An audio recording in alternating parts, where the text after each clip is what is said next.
Praise God. Praise God. Tayo po ay makakaupo na sa ating palakpakan nga natin ng ating Lord. Ay, mayroon pa kayong mas malakas dyan. Palakpakan natin si Lord. By the way, I'm Arnie. And I'm Raymart. At kami ang mangungulit sa inyo ngayong hapon. So napansin nyo, hindi natin ginamit yung traditional na seating arrangement natin. Naglagay tayo ng table. Siyempre, para mas maging interactive tayo. Tama ba, Ray? Yes. Para magkapalagayan din ang bawat isa. Para makapag-usap-usap, kahit konti. Pero, during the preaching, wala na mag-uusap. Yeah. Pero, siyempre, dapat saya, magkakakilala tayo lahat. Kaya sabihin mo nga sa kaharap mo, katabi mo, hi! Yan, mag-hi naman. Parang kumpleto na agad itong grupo ng Group 3, Ray, no? Yes. So, inanayaan ko na lahat muna ay bumalik sa kanilang table para magsimula tayo ng ating konting icebreaking, Kuya Ray. By the way, mapapansin nyo, meron dyang mga puting papel sa inyong gitna. Yan ay gagamitin natin mamaya for questions. So, mamaya after the word, pwede kayong, during the word, pwede kayong sharing of the word of God, by the way, pwede kayong magsulat ng inyong mga tanong at sasagutin yan ng ating pastor. Magsalita ka naman, Kuya Ray, nahirapan ako dito. Yes. Dapat lang, ikaw na magsalita. Pero, that's right. Kung ano yung gusto nyong masagot later on, after the preaching, ayun, isulat nyo dyan. Ayun, Alvin, dito ka muna. Di ka na. Tapos meron tayong slam book. Naalala nyo ba? Kuya Ray, ikaw ba nung elementary ka, high school, nagsagot ka ng slam book? Yes, hindi makakalimutan yun. Isa siguro sa mga milestone yun kapag bata ka pa. What is love? Love is like a rosary. Mga dating love is blind. Anyways, mayroon tayo dyang slam book, no? So sasagutan natin yan mamaya para at least magkaroon tayo ng kilalanan sa isa't isa. So ngayon magkakaroon tayo ng icebreaker, right? Yes. So we'll start it with an icebreaker. Yes. Okay. So, pwede ba silang tumayo, Ray? Yes. Explain mo naman ano gagawin Ayan. nila. So, paano yan? Hindi pa kompleto yung iba. Pwede na yan. Pwede na. Dapat, ilang members ba sa bawat grupo? Mga 8, ganyan? At least siguro 6. Okay, at least 6. Lipat muna. Sobrang dami ng group 3 eh. Ilang kayo? 10. Kompleto na. Praise God. Palakpakan natin group 3. Bawat table, 10 yan eh. Una na sila. Pero, for this purpose lang, hiwalay-hiwalay muna kayo. Okay. So, siguro 2, 4, 5. Miriam, lipat ka muna sa group 1. 2, 4, 6. Siguro, architect, lipat ka muna doon. No? Para tayo dyan. Okay. Tapos, group 1. 2, 4, 6. Ayun, ito na, nagsidatingan na eh. Upo muna kayo.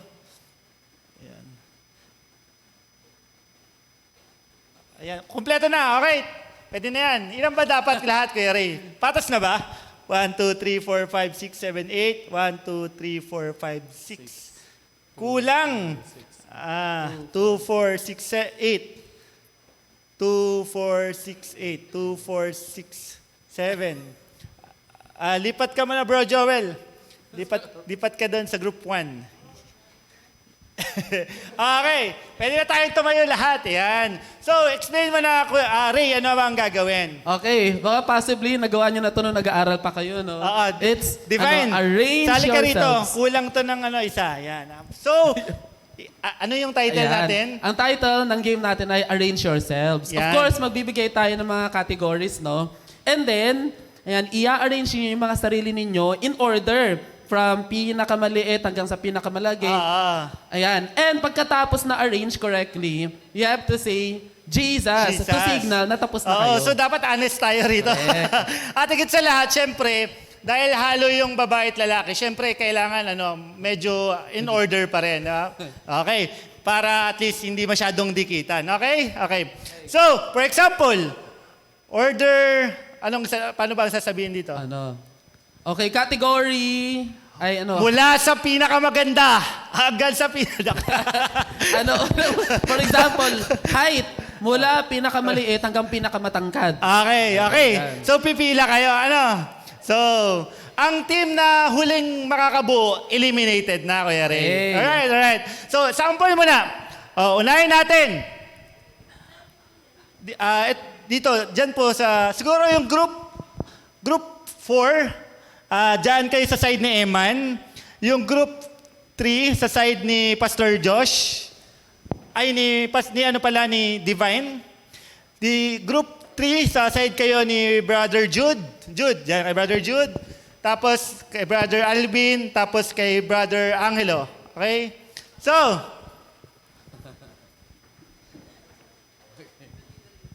Miguel pala. Sorry. Miguel. Alright. Okay. Siguro, sample mo na, Ray. Ano? Okay. First category. Birthday month. January to December. Go! Tan, tan, tan, tan, tan. Ta-na-na-na-na-nan.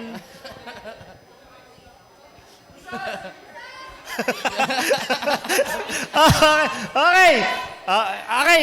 Alam niyo na. Okay, dapat sabay-sabay sigaw ng Jesus para manalo. Okay. Mukhang nagets na nila, Ray. Okay, simulan mo na yan sa number 2. Ito, magkakabukingan. Okay. Okay. Alright, arrange yourselves mula pinakabata hanggang sa pinakamatanda. Go! Go!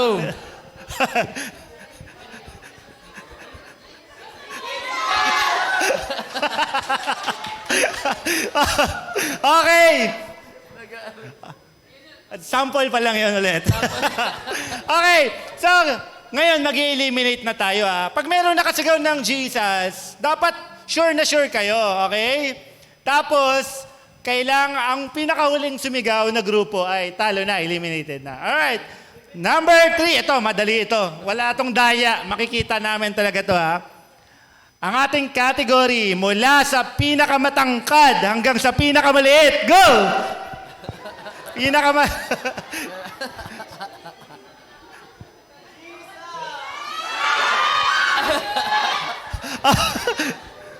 Di kayo sumigaw. Okay, tanggal na yung group 3. Di sila sumigaw. Okay. Okay, tanggal na ang isa. Now, let's proceed. Next! Ito. Number 4. Okay, number 4 tayo. Ito naman, arrange yourselves in alphabetical order, sa first name, A basis. to... Go! First name basis.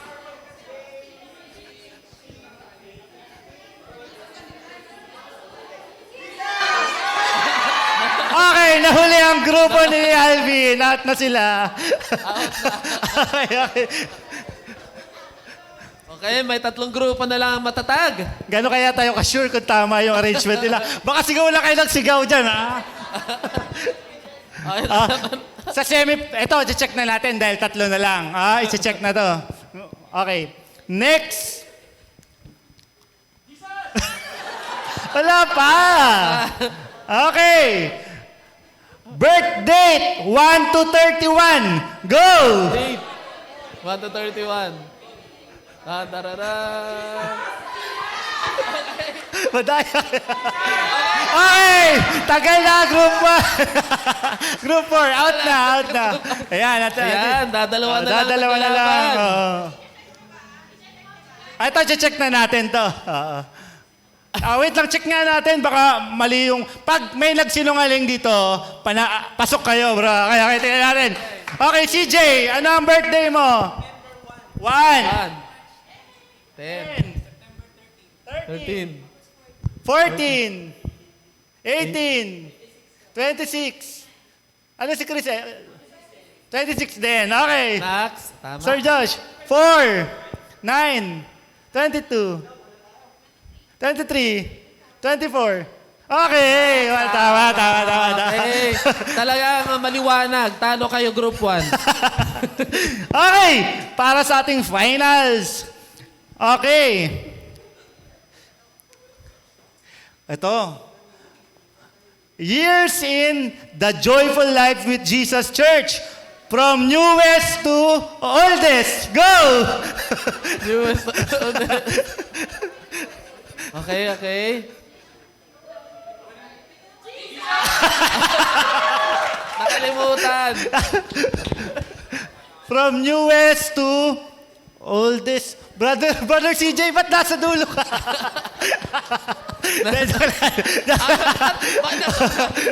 Okay, syempre, ang palakpakan natin ang nanalo ay ang Group 4. Congratulations. Mamaya may prize kayo kay Kuya Ray. So, before na makinig tayo ng Word of God, Ray, siguro pakinggan muna natin yung isang special number na inanda para sa atin. Alright?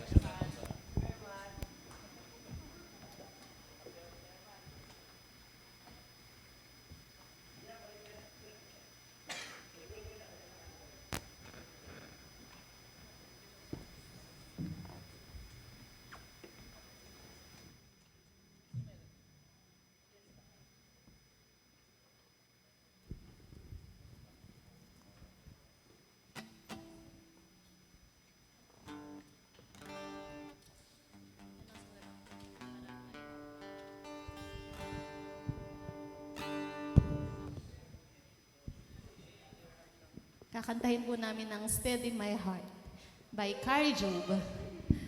Lyrics, please. Kailangan po ng lyrics.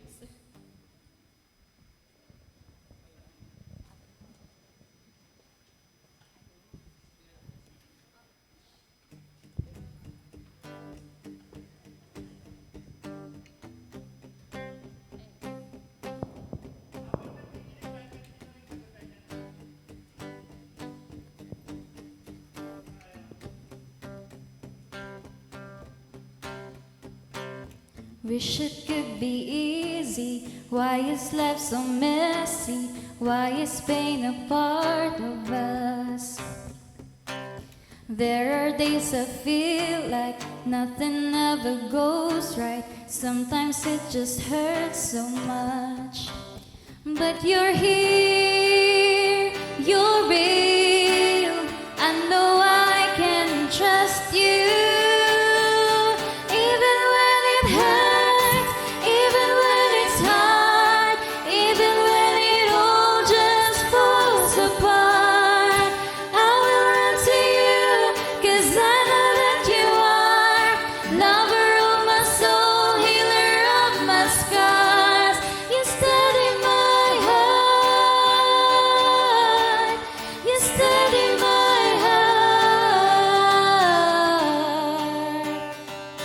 I'm not gonna worry, I know that you've got me right inside the palm of your hands. Each and every moment, what's good and what gets broken happens just the way you plan.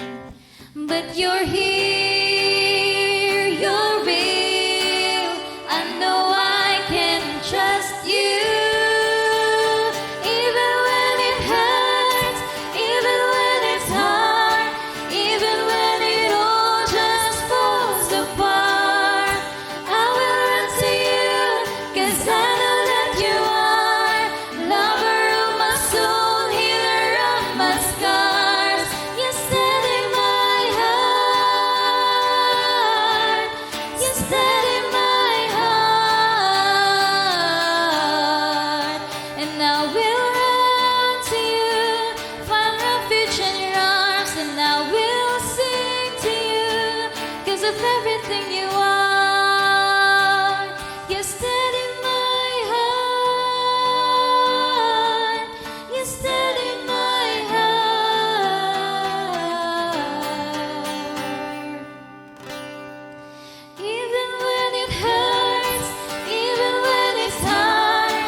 gonna worry.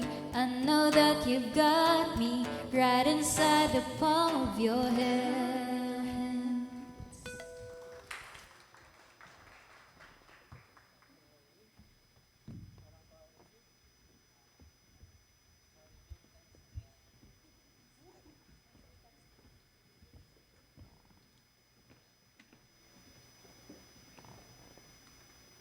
So magandang hapon mga kapatid. Magandang hapon mga kapatid. Parang ninenervyos ba kayo? Dahil pag-uusapan natin ay tungkol sa pag-ibig. Parang wala. Parang hindi masyadong nag-ice break na tayo, di ba mga kapatid? So purihin ng Panginoon. I'm genuinely happy to see you all at napakagandang event ito para sa ating mga kabataan, sa mga young adults, na kinakailangan natin ng wisdom from the Word of God sa ating mga buhay pag-ibig. Sinong ready na mga kapatid? Pero first off mga kapatid, gusto kong malaman kung ilan dito yung in a relationship na mga kapatid. In a relationship na. Huwag kayong mahiya mga kapatid. Huwag kayong mahiya. Kinahiya ninyo inyong boyfriend or girlfriend. Ayun. Kaya tinanong ko kasi gusto ko malaman kung ilan yung single. Para at least nadaanan natin, kinakailangan pa nating daanan yung mga aspects ng singlehood sa love, courtship, and marriage, mga kapatid. So ngayong hapon, mga kapatid, we are supposed to talk about love, courtship, and marriage sa loob ng 40 minutes. Tulungan tayo ng Panginoon kasi ito ay napakaiksing 45 minutes. Napakaiksing panahon para sa napaka-broad na subject. At kaya kinakailangan natin mag-pray, kinakailangan natin ng guidance ng tulong ng Panginoon. I invite you to pray with me. Salamat po, Heavenly Father, sa hapon na ito na binigay niyo sa amin. Salamat, Lord, sa privilege, Lord, na mapag-usapan, Lord, yun ng ganitong klaseng mga topic, Lord, na kinakailangan po naming lahat. I pray, Lord, na kayo po paliwanag na aming mga puso through your word, Panginoon. As we open up our hearts to you, we pray, Holy Spirit, na kayo po ang kumilos, Lord. Hayaan niyo po maging humble kami sa inyong mga salita at nawa, Lord God, magkaroon kami ng mindset, Panginoon, na ayon po, Lord God, sa inyong salita after this talk, Panginoon. Pagpalaan niyo po ang bawat isa. Hayaan niyo po, Lord God, yung love mo, yung peace mo, at yung comfort mo, Lord, ay mapasa aming lahat as we are fellowshipping today. Ito pang panalangin namin in Jesus' name. Amen. Amen. Hallelujah. Malakas na palakpak nga sa Panginoon, mga kapatid. Amen. Nawa, magi po kayong relax lang at gagawin po nating medyo casual yung ating pag-uusap. Okay lang po ba yun? Amen. To start our LCM seminar or Love, Courtship, and Marriage seminar, I would like to make a bold statement. Amen. Tingnan niyo po kung mag-agree kayo dito sa aking statement na sasabihin at pagbulay-bulayan po ninyo at pagkatapos mag-isip kayo ng tanong ninyo. Pagkatapos po, saka nyo itanong pagkatapos ng ating session. Amen ba? Pero po, hintayin niyo muna pong i-explain ko yung aking side kung ba't ko sasabihin ko tong bold na statement na ito. Are you ready, mga kapatid? So ito po yung statement. All mature individuals want long-lasting, meaningful relationship that end up happily ever after. Or in other words, marriage. Okay ba yan? Agree tayong lahat doon, mga kapatid? O wag mo na kumontra. Okay? Ulitin ko, mga kapatid. Sabi ko doon sa statement, all mature individuals. Amen? Ang end goal kasi natin, mga kapatid, sa pagpasok natin sa relationship bilang mature na individual, wag ka muna kumontra. Sabi ko sa'yo, mamaya ka na kumontra, hintayin mo ang paliwanag. Ang goal natin, entering into a relationship is marriage. Kasi pag sinabing matured, hindi na tayo naglalaro. Tama ba yon? When it comes to love, hindi na tayo naglalaro. We do not do trial and error. Amen? When it comes to getting inside a relationship. Or else, alam natin, hindi na tayo bata, na we are just wasting our time, we are just wasting our resources, we are just wasting our emotions. Mag-invest ka ng emotions, siyempre, pag pumasok ka sa love life, di ba? Tama ba yon? Naalala ko yung isang classmate ko nung college. Sabi niya, Tol, alam mo, dapat mag-ingat ka na sa pagliligaw. Hindi po ako palaligaw, mga kapatid, pero ewan ko ba sa kanya sinabi. Mag-ingat ka sa panliligaw kasi malamang-lamang mapang-asawa mo yung liligawan mo ngayon. Yung liligawan natin yan, malamang-lamang mapang-asawa natin. Sabi niya, at college level, mga kapatid, nung malapit na kaming gumraduate sa PUP. Amen? Hindi po siya believer ni Lord Jesus, pero meron siya matinong pag-iisip na hindi maglaro pagdating sa relationship. Andiyan ba tayo? Ayaw niyang mapasubo or mapilitan sa isang desisyon na hindi masyadong pinag-isipan at pinag-pray. At mga kapatid, if unbelievers are capable of such good realizations, mga kapatid, dapat ang mga believer, tayo mga kapatid na nandito, ay mas merong sound mind when it comes, especially when it comes to relationship. Tama ba yon? Because God is holding you to a higher standard. Bilang believer ni Lord, mas mataas yung standard ng Panginoon na i-hold ka nyo doon sa mas mataas na standard. Alam mo yung standard na yon? Yung standard na yun ay agape love. Sabi mo, agape love. Is this the first time you encountered or you heard the word agape, mga kapatid? If you haven't, mga kapatid, if this is the first time, ibig sabihin ng agape love, ito yung pinakamataas na uri ng pag-ibig. Alam niyo po sa Bible, or kahit dito sa mundo, maraming uri ng pag-ibig. Naniniwala kayo doon? Merong, sabi ng Greek, mga kapatid, may storge, pag-ibig ng mga kamag-anak. Merong phileo, pag-ibig sa kaibigan. Merong romantic love. Romantic. Parang boyfriend-girlfriend relationship. Pero ang pinakamataas na uri ng pag-ibig ay agape love. Agape love. A-G-A-P-E. Pag sinabing agape love, mga kapatid, ito yung kind of love na hindi selfish. Ito yung welfare ng iniibig niya, ang importante sa kanya. Higit kaysa dun sa kanyang sariling welfare. Na-imagine niyo ba yung ganong klase ng pag-ibig? Ito yung uri ng pag-ibig na malinis at may pangmatagalang intensyon. Yun ang agape love, mga kapatid. Kasi yung romantic relationship, hindi lahat ganon. Amen? Pag sinabing agape love, a deliberate choice to serve, to care for. Ibig sabihin, magde-decide ka, paglilingkuran ko tong aking makakarelasyon, iingatan ko. Amen? Without expecting anything in return. Ito po yung matindi sa agape love. Without expecting anything in return. Hindi naghihintay ng kapalit. Ibang klase pag-ibig, no? Kasi yung romantic love, sige, mamahalin kita, mahalin mo din ako, ha? May kapalit, naghihintay ng kapalit. Pero yung agape love, mga kapatid, hindi naghihintay ng kapalit. Ito yung love na kamukha ng love ni Lord Jesus. Kasi yung si Lord Jesus, inibig tayo, hindi siya naghintay ng kapalit. Alam niya, i-reject siya ng mga tao. Pag namatay siya sa krus, alam na, sa panahon natin yan, tatawanan siya ng maraming mga tao. Pero namatay pa rin siya anyway. Binigay pa rin niya yung pag-ibig niya sa krus para sa atin. Yun ang description ng agape love na gusto ko pong i-take note natin ngayong hapon. Kasi po ito magiging basis ng usapan natin. Amen? Gusto mo na maayos na relationship, kinakailangan may agape love ka. Okay ba yun? Tingnan niyo po. Basahin po natin yung description ng agape love sa 1 Corinthians chapter 13, verse 4 to 7. Description po, actually po, mahirap describe yung pag-ibig eh.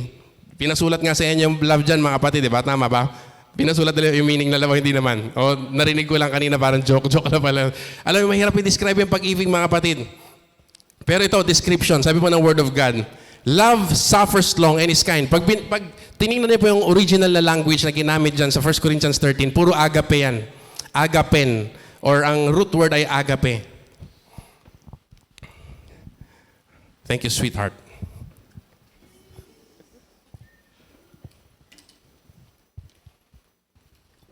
Love suffers long. Agape suffers long and is kind. Mapagbata, mapagtiis daw, mahaba ang pasensya, at mabait. Love does not envy, hindi daw naiinggit. Love does not parade itself. Hindi niya pinagmamalaki yung kanyang sarili. It is not puffed up. Hindi mayabang ang love. Amen? Love does not behave rudely. Hindi bastos. Does not seek its own. Hindi hinahanap. Ito yung agape love. Hindi niya hinahanap yung kanyang sariling kapakanan, kundi kapakanan ng kanyang loved one. Amen? Not provoke. It is not provoke. Hindi daw napipikon. Hindi nabubuyo. Amen? Thinks no evil. Hindi nag-iisip na masama. Matinding uri ng pag-ibig. Does not rejoice in iniquity but rejoices in the truth. Natutuwa sa katotohanan, hindi sa kasinungalingan. Tuloy kapatid. Bears all things. Binabata lahat ng bagay. Tinitiis lahat ng bagay. Believes all things. Pinapaniwalaan lahat ng mga bagay na mabuti patungkol sa kanyang iniibig. Ano ibig sabihin nun? Kunyari, may naninira doon sa loved one mo. Hindi mo papaniwalaan. Ang naniniwala ko doon sa, hindi mo kagad papaniwalaan. Kinakailangan malaman ko yung side niya. Ibig sabihin, papaniwalaan mo yung pinakamagandang bagay sa kanyang buhay. Yun ang pag-ibig, mga kapatid. Amen? Hopes all things. May pag-asa. Hindi nawawala ng pag-asa sa lahat ng mga bagay. Ibig sabihin, hindi nawawala ng pag-asa kahit sabihin natin pasaway, kunyari yung kanya na pang-asawa. Kunyari, yung totoong nag-iibig sa kanyang asawa, umiibig sa kanyang asawa, hindi nawawala ng pag-asa, pinag-pray yung kanyang asawa, kahit sobrang lala. Amen? So yun po yung description, endures all things. Amen? So yun po ang description ng agape love. Ito po ang description ng agape love sa Bible. Amen? Ngayon, meron pa ako isang statement mga kapatid. Two persons, a man and a woman, who have agape love, when they get into relationship, according to God's will, mga kapatid, siyempre, nasa edad na tayo at nasa tamang tao. Amen? Pipilitin natin mapunta sa tamang tao. When two people who have agape love, when they get into a relationship according to God's will, that relationship will last a lifetime. That's another statement. That's another bold statement, mga kapatid. It will last a lifetime. Totoo yun. Amen? Yung relationship na yon will overcome all kinds of obstacles. Isipin mo may ganun kang uri ng pag-ibig, mapagpatawa, dunayin mo yung boyfriend or girlfriend, uunahin mo yung kapakanan niya. Palagay ko hindi mag-i-end sa breakup or heartbreak, mga kapatid, yung relationship. Andiyan pa tayo, naunawa natin. Amen? I hope, mga kapatid, nobody here wants to enter yun sa mga wala pang love life or wala pang karelasyon. I hope nobody here wants to enter relationship with other agenda in mind, maliban sa agape love. Alam mo kung bakit? When we are not yet mature, when we enter relationship for all the wrong reasons. Pag hindi ka pa matured, yung rason mo sa pagpasok sa relationship ay laging puro hindi agape love. Laging yung rason mo ay wrong reason. Amen? And all those wrong reasons are the reasons why couples are hurt more than they need to be. Yun ang rason, yung mga maling reason pagpasok sa relationship, yun ang nagiging rason kung bakit na-hurt yung mga pumapasok sa relationship. Naiintindihan niyo ba mga kapatid? Ano ba mga sana nakasunod kayo mga kapatid. Amen? And that relationship is bound to fail pagka hindi agape love yung reason ng pagpasok mo sa relationship. Amen? Unless they discover or experience and adapt that agape love ng author mismo ay si Lord, hindi magsasucceed yung relationship nila. Pero magsasucceed lang ito kahit nag-umpisa sila ng mali. Sabihin natin at for the wrong reason. Pero nakilala nila yung agape love ni Lord at gusto nilang ipamuhay. In-start nilang ipamuhay yung agape love ng Panginoon na nilalagay niya sa puso ng bawat believer. Ano mangyayari? Magiging maganda pa rin yung end, yung kinabukasan nung magkarelasyon na yon. Nandiyan ba kayo? Naunawaan niyo mga kapatid? Yun ang Word of God. Yung nakatotohanan ng Word of God. Amen? Unless they discover or experience and adopt that love of God, that agape love sa puso natin, mahirap magtagumpay sa relationship. Amen? Merong mga individuals na they enter relationship na ito po yung mga reason nila. Tingnan po natin mga kapatid kung ganito ba yung reason ko nung pumasok ako sa relationship. Number one, they enter relationship just to experience how it feels to be taken care of. Gusto nila pumasok sa relationship kasi gusto nila maranasan na may mag-aalaga naman sa akin. Di ba masarap yun? Masarap ba yun? Oo. Pambira. Ayaw niya umamin talaga. Ganyan pa talaga mga age, pag malaki yung age gap, hindi magkaunawaan. Alam niyo, dumaan din po ako sa ganyan at ako ay magsasampung taon na may asawa. At puri ng Panginoon. Wag niyong isipin na hindi ko naintindihan yung pinagdadaanan ninyo. Nadaanan din namin yan. Amen? May mga taong gusto nilang ma-experience kung paano yung alagaan, kaya sila pumasok sa relationship. Ito pang isang reason mga kapatid. Merong ibang pumapasok sa relationship kasi in love sila sa thought na may nagmamahal sa kanila at may minamahal din sila. Magkaiba to sa number one mga kapatid. Hindi sila necessarily in love sa tao. In love sila dun sa thought of love. In love sila dun sa idea ng love. Amen? Anong halimbawa ng mga kapatid? Narinig niyo na yung sinasabi minsan ng mga matatanda na magpapasko na, malamig na naman yung Pasko mo. O mag-girlfriend, boyfriend ka na para maging hindi na malamig yung Pasko mo. Anong napansin niyo po doon? Meron siyang himig na kaya niya gustong pumasok ng relationship kasi ayokong malamig yung Pasko ko. Hindi ka necessarily in love sa tao at wala kang prospect. Pero gusto mong pumasok dahil ayaw mo maging malamig yung Pasko mo. No, nag-isa po ibig sabihin ko na in love ka sa pag-ibig pero hindi ka totoong in love.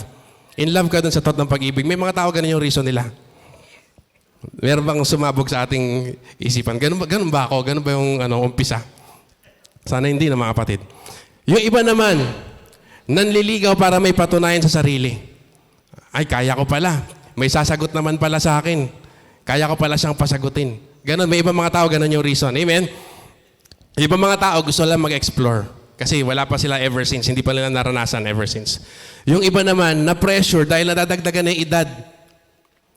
Yun ang isa sa mga pushing factors kaya gusto nila magkaroon ng relationship. Hindi rin magandang reason mga kapatid, no? Yung iba pumapasok sa relationship dahil attracted lang sila sa outward appearance ng tao na hindi masama. Gusto kong explain. Hindi masama yung attracted ka. Actually, kasama yun mga kapatid. Sa pag ikaw yung umibig, dapat attracted ka rin dun sa tao. Hindi pwedeng wala yun. Andiyan ba tayo mga kapatid? So alam natin yun. Alam ko alam nyo na yun. Huwag mong sabihin sa akin na, oo, alam ko na yan. Yung iba mga kapatid, na-in love sa accomplishments ng mga tao. Sikat kasi, tas career person kasi siya eh. Magaling siya sa buhay, madiskarte siya sa buhay. Matalino, mayaman, etc. Kaya ka na in love sa kanya. Amen? Yung iba naman, kombinasyon itong mga bagay-bagay na to. Kaya pumasok sila sa relationship. Amen? Yung ibang mga tao, they enter relationship because of lust. Dahil meron silang pagnanasa sa laman na gusto nilang tuparin pag meron na silang karelasyon. At marami pa pong ibang mga reason na yung tao, kaya pumapasok sa mga relationships, mga kapatid, na hindi agape love yung reason. So, babalik po tayo. Agape love dapat ang reason natin sa pagpasok sa relationship. Amen? When we enter relationship na hindi agape love ang main reason, most likely, that relationship will be temporary. Amen? Temporary. Most likely, you are bound to be frustrated and hurt kapag ka hindi agape love. Andiyan ba kayo? Nakatingin kayo masama sa akin, ha? Totoo yun, mga kapatid. Kaya dito sa church, mga kapatid, makinig kayo mabuti, ina-admonish natin na manligaw lamang kapag ikaw ay handa na. Manligaw lamang kapag ikaw ay matured enough na. Amen? Sadly, hindi po nakukuha sa edad lang yung pagiging matured enough. Kasi kung edad lang pag-uusapan, mga kapatid, merong grupo ng mga scientists sa ibang bansa ang grupong yun ang tawag ay National Institute of Mental Health ng US. Sabi nila, until 32 years old, hindi pa tapos mag-develop yung prefrontal cortex ng isang tao. Ano ba yung prefrontal cortex? Ito yung part ng brain na responsible for making sound decisions. Until 32 years old, nagde-develop pa rin, hindi pa sapat yung development.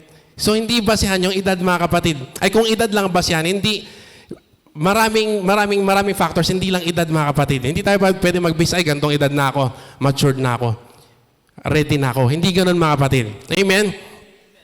Kaya nga, di ba may kasabihan sila, wag mo uuntog. Kasi yung prefrontal cortex baka bigla mauntog, bumalik sa katinuan, ay, ayoko na pala. Nakuha natin, mga kapatid. Ano ba? Nagising sa katotohanan, sabi ni Pastor. Alam niyo, mga kapatid, maturity is also determined when one understands and is able to live agape love. Malalaman mo kapag matured ka na, pag naunawaan mo yung agape love, at dinesire mo, Lord, gusto kong ipamuhay yung agape love, at nag-start kang ipamuhay yung agape love na binasa natin kanina. Nandiyan po tayo, nakahabol pa, mga kapatid. Kaya pala, winawarningan ng Word of God ang mga tao na bantayan mo yung puso mo. Guard your heart because out of it comes all the issues of life. Lahat ng problema ng buhay mo, lahat ng issue ng buhay mo, galing sa kondisyon ng iyong puso. Galing sa maturity ng iyong puso. Galing sa readiness ng iyong puso. Galing sa pagkakaroon ng agape love ng iyong puso. Lahat pala ng issue, lahat ng problema ng sangkatauhan. Sabi ng Proverbs 4:23, kinakailangan mong bantayan yung puso mo, gabayan yung emotion mo, at itrain mo yung puso mo na mag-grow sa agape love. So mali yung sinasabi ng sanlibutan na palasak na palasak. Follow your heart. Your heart. Sino po nakarinig ng follow your heart? Yun po ay mali. Kasi pwede kang dayain ang sarili mong puso. At mahirap madaya ng sarili mong puso. Amen? Akala mo in love ka, nung pala physically attracted ka lang. Erotic love lang pala yung naramdaman mo, hindi agape love. Amen? Sabi po ng Jeremiah 17 verse 9, the heart is deceitful above all things. Pinakamadaya ang puso sa lahat. Amen? So dapat i-guide mo yung puso mo, i-train mo yung puso mo na umibig ka para sa pag-ibig ng Panginoon. Amen? Actually, mga kapatid, kahit adult ka na at lampas ka ng 32 years old na, at sabi mo, develop na yung prefrontal cortex ko, alam mo, bantayan mo pa rin yung puso mo. Kasi napakahirap dayain ang sariling puso. Andiyan ba kayo? Yung akala mo, sigurado ka na sa isang tao, nung pala after many years, nakita mo yung character flaws niya. Na-turn off ka na sa kanya. Ang yabang pala niya, narcissistic pala siya, meron pala siyang temper problem, ang tamad pala niya. Nakita mo lahat ng flaws niya. Di ba mga kapatid, akala mo nung una, in love ka, akala mo yun na talaga, sigurado na ako talaga. Ngayong hapon mga kapatid, gusto kong ilagay ninyo yung buhay ninyo. Hindi sa kamay ko. Isipin ninyo yung inyong sarili sa senaryong ito. Okay lang ba sa inyo mga kapatid? Halimbawa, kung ikaw ay babae, nagkaroon ka ng boyfriend. Kung ikaw ay lalaki, nagkaroon ka ng girlfriend. Imagine mo lang, kung wala ka pang BFGF. Imagine being steady. Andiyan na kayo? Imagine mo na? Imagine being steady for a long, long time. Sabihin natin mga 5 years or 7 years. Di ba? Mahaba yun Diba? Looks like we've made it, sabi nila. Forgive me. Wordly song nga pala yung. Tingnan mo, nandun na kayo doon, na-imagine nyo na. But after 5 years, na-realize mo, hindi pala siya yung ideal partner in life mo. Ang dami niyang character flaws. And then, you have to break up with him or her. And leave all those memories of 5 years or 7 years behind. Isipin nyo, yung sarili ninyo. Di ba, sakit. Kakalimutan mo yung parte ng pagkabata mo, malaking parte ng pagkabata mo. Akala mo 100% sure ka with her. Iubusin mo yung future mo sa kanya, nung pala hindi. Alam mo, nangyayari yun. Nangyayari yun kasi nag-grow yung mga tao. Amen? Nagbabago ang take natin sa mga bagay-bagay. Yung dating pinakikipaglaban mo, kinahihiya mo na pagdating ng panahon. Di ba? Ikakahiya mo pagdating ng ano ba yan? Sinagot ko yun. Ano ba yan? Niligawan ko yun. Ganon tayo minsan mga kapatid. Nagbabago yung ating taste. Nagbabago natin yung ating taste, yung take natin sa mga bagay-bagay. Amen? Totoo, this happens in real life mga kapatid. At nangyayari po ito kahit sa mag-asawa na. Ganun po kaseryoso ito kapag di nyo pinag-isipan. Nangyayari ito kahit sa mag-asawa na nagkakakitaan na kasi ng tunay na ugali. Totoo ba yun? Nung nagliligawan pa until early marriage, early years of marriage, sabi mo 5 years, sabi nila, 5 years into marriage, sweet? Sweet pa. Pero paglampas, nagiging tigre na yung kuting. Nakikita na yung ugaling masama. Amen? Nagkakakilala na silang mabuti. Hindi pala kaparehas ng iyong inaasahan. So you feel frustrated. Isipin mo ikaw yon. Na-frustrate ka.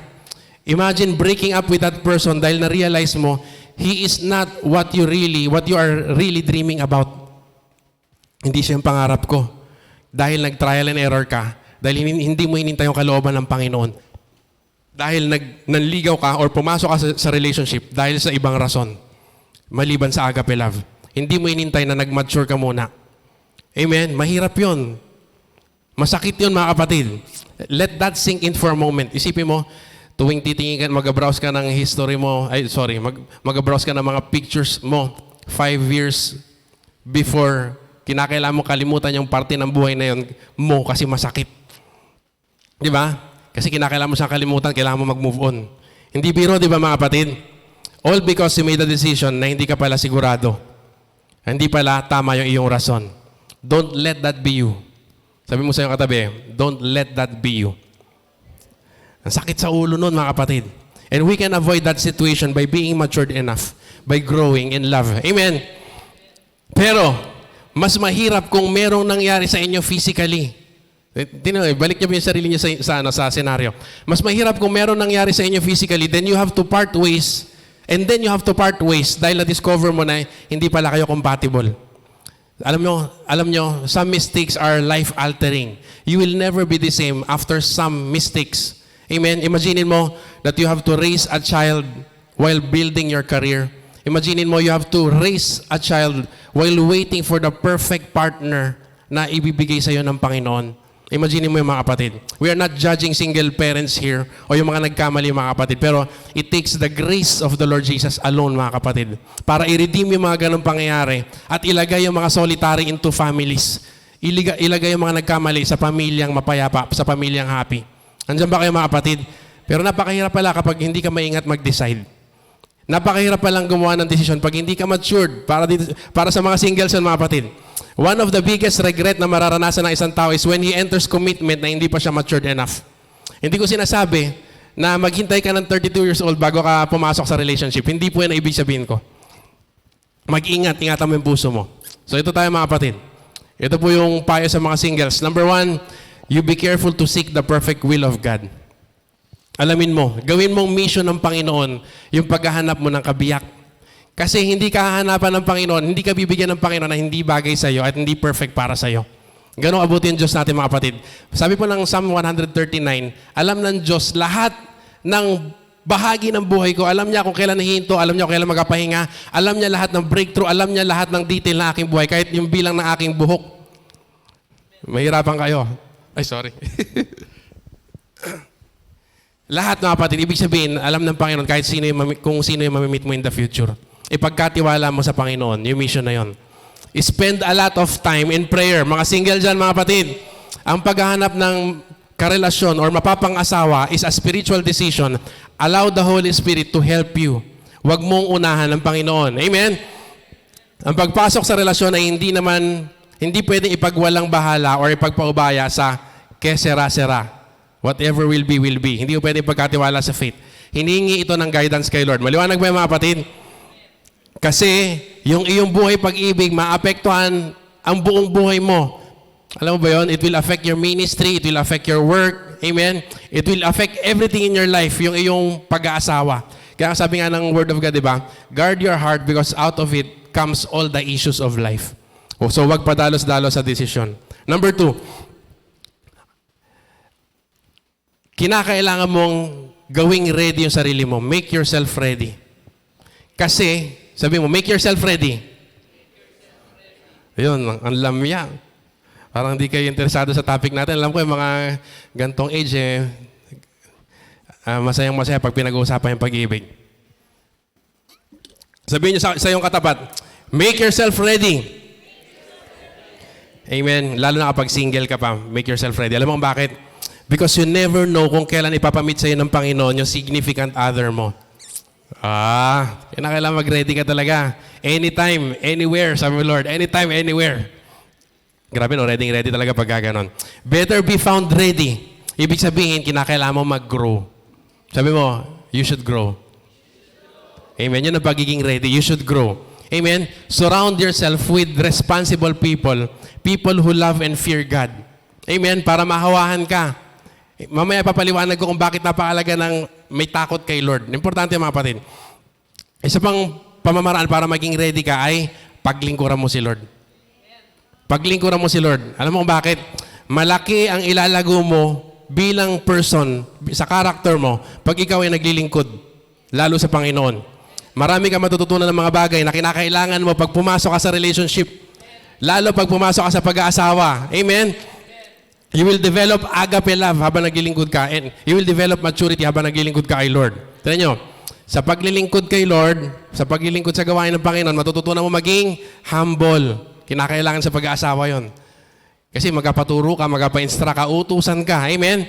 Kinakailangan mo matututunan mo maging patient habang naglilingkod kay Lord. Kasi minsan yung iutos sa'yo, hindi mo gusto.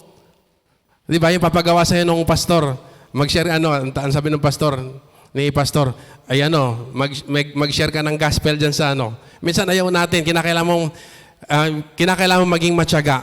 Matutunan maging matyaga. At kinakailangan din sa pag-aasawa yon. Amen? Andiyan ba tayo mga kapatid? You will learn a lot of things. Matututunan mo mag-endure, maging matatag habang nagsiserve ka kay Lord. Matututunan mo maging hindi sumuko ka agad. Amen? Ibig sabihin, hindi ka madali mag-tantrum. You will learn how to handle or respond properly to conflicts and criticism. Pag naglilingkod ka kay Lord, ma-expose ka sa maraming magko-correct sa'yo, magre-rebuke sa'yo, kasi hindi naman tayo perfect lahat mga kapatid. Pero tuturuan ka pala na mabuting ugali.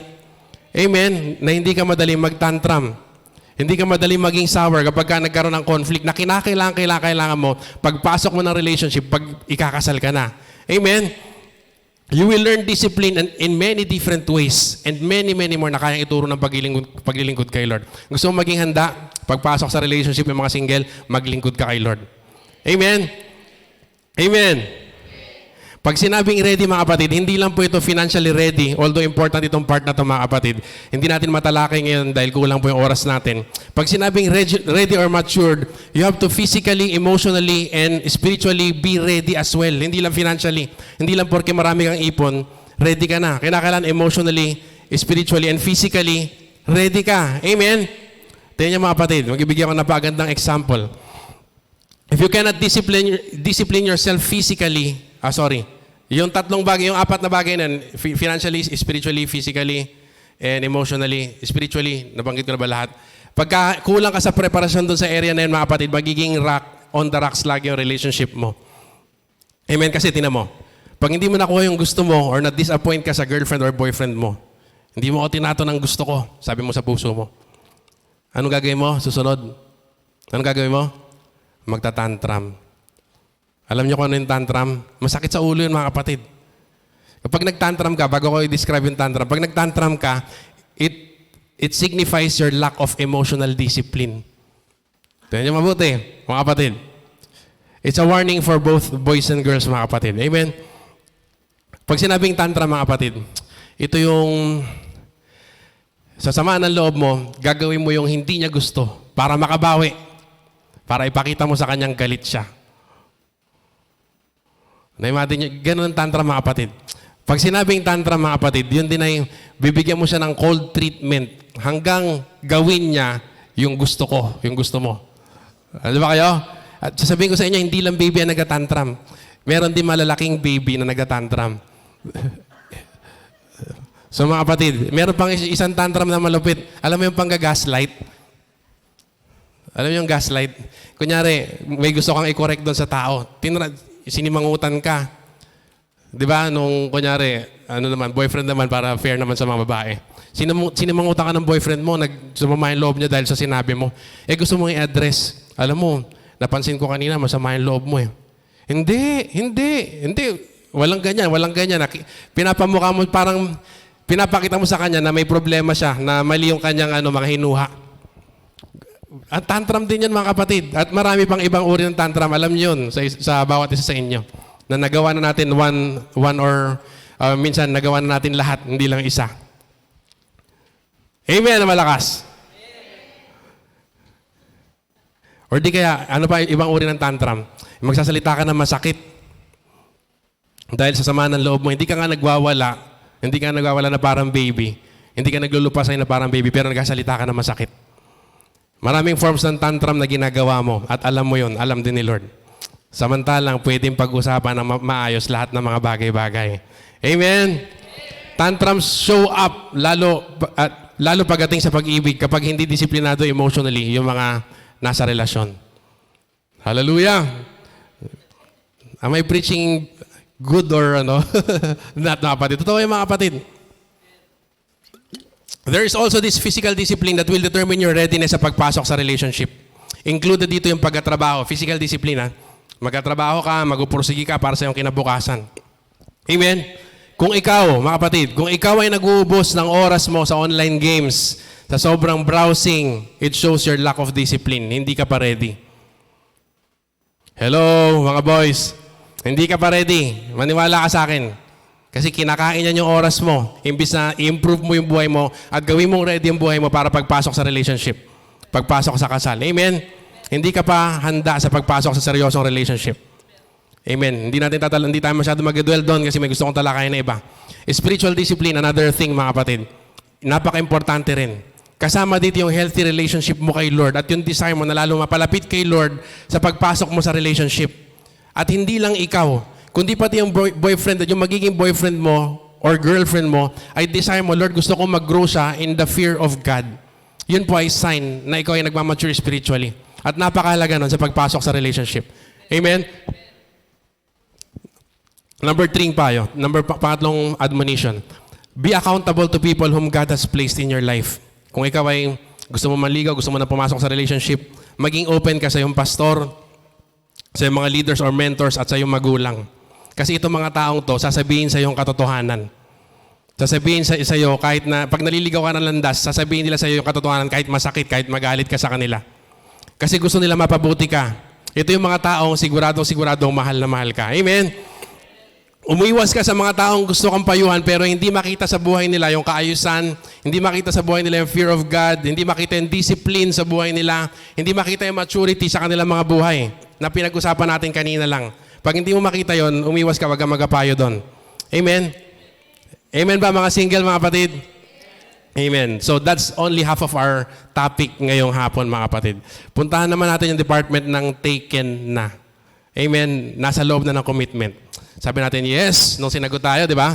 Yes, andito na, meron na akong girlfriend at boyfriend. The days of loneliness are over. May tumatawa. The days of loneliness are over. Mga kapatid, alam nyo, kahit nasa loob ka ng relationship, marami pa rin problema. Kahit Kristiyano ka na, kahit may takot ka kay Lord, maraming dadaan ng pagsubok pa rin. Amen? Kahit mga Kristiyano in a relationship na handa na, at may takot kay Lord, dumadaan pa rin ng difficulties. Ang totoo, mas maraming dinadaan ng pagsubok yung mga Kristiyano. Kasi gusto ng kaaway, meron tayong kaaway, gusto ng kaaway, ibagsak ka, gusto ng kaaway, mag-fail ka sa immorality, mag-fail ka sa maraming mga bagay. Kasi napakagandang testimony na yung mga anak ni Lord, may takot sa Kanya, nag-true and true, sumunod kay Lord, magmula sa panliligaw hanggang ikasal. Ayaw ng diablo ng ganun, mga kapatid. So, meron dinadaan ng pagsubok kahit yung mga in a relationship na born again. Amen? Kaya nga, napakahalaga, ito, take note yung mabuti ulit sabihin ko, mga kapatid, na parehas kayo, boyfriend at girlfriend, na may hangarin na i-pursue ang relationship na pleasing kay Lord.